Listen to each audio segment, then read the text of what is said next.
How did Steve Jobs build a trillion-dollar company? Steve Jobs was the company owner who promised to change the world, and today the company's products are the center of attention.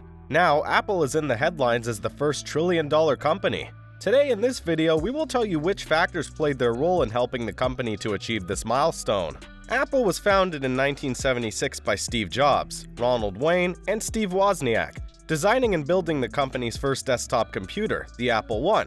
In 2018, Apple was the first US company to reach a $1 trillion cap. Recently, Apple surpassed the Saudi state oil giant Aramco and became the world's most valuable publicly traded company. It was a remarkable turnaround from 22 years ago when the company was on the brink of bankruptcy. Efforts he put during the company's decline. Despite being a key pioneer of the personal computer revolution, Jobs resigned from Apple in 1985 after a falling out with then CEO John Sculley. He didn't return until 1997 when Apple paid $427 million for the workstation computer company Next and took over as CEO soon after. Jobs regained control of Apple and took drastic measures to reverse the company's decline. Bill Gates offered a $150 million investment in the company. Jobs used the funds to increase advertising and highlight the products Apple already offered while reducing R&D funding in non-producing areas. The company has been on the verge of bankruptcy and was thought to have lost its way as it lost market share to Bill Gates' Microsoft.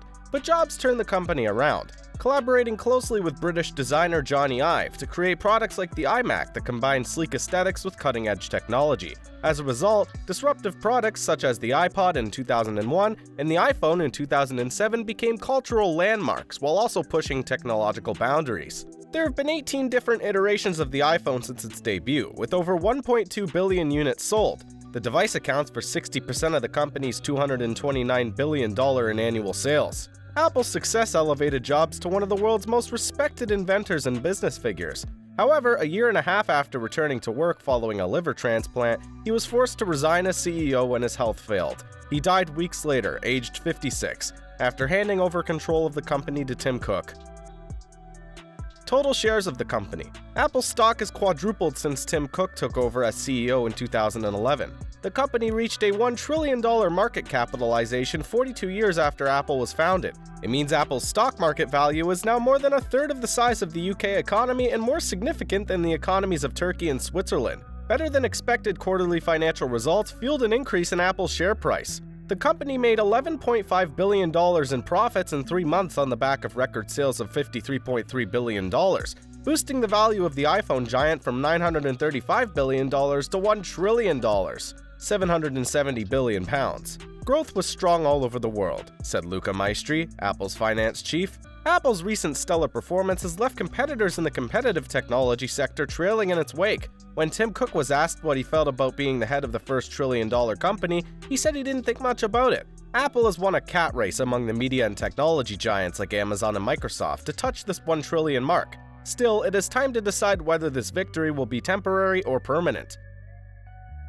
Steve Jobs and his leadership style. Steve Jobs used to say that, "I've learned over the years that when you have good people, you don't have to baby them." The author recalled Jobs saying, "You can get people to do great things by expecting them to do great things." Steve Jobs had an autocratic leadership style. He had a meticulous eye for detail and surrounded himself with like-minded people who would follow his lead. His creative awareness or careful eye for detail was undoubtedly a driving force in Apple's success. Steve Jobs was brutally honest, difficult to please, and not always enjoyable to be around. But one thing we will never forget about him was his incredible ability to change his mind when he was wrong. When Steve first announced the iPhone in 2007, there would be no third-party apps in the App Store because Apple would build them all.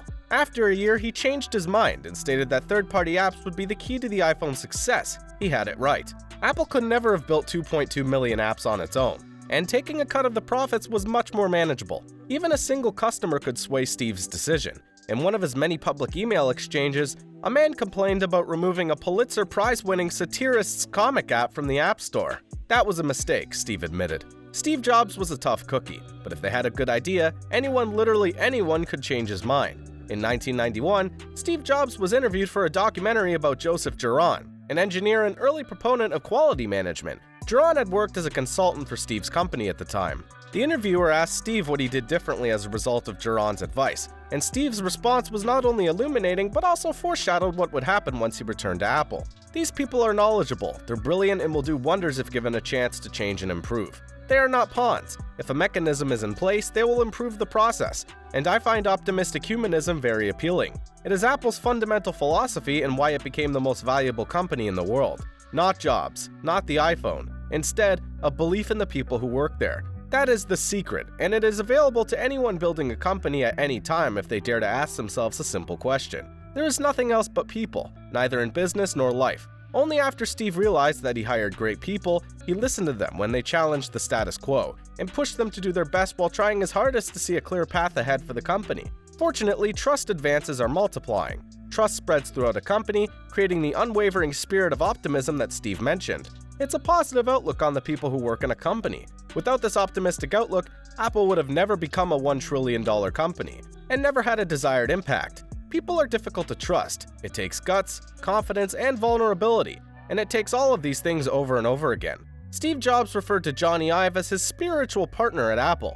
The London-born genius was Apple's second most influential person and the creative force who best embodied Jobs' spirit, the man who designed the products used by hundreds of millions worldwide: the iPod, iPad, MacBook Air, iMac G3, and iPhone.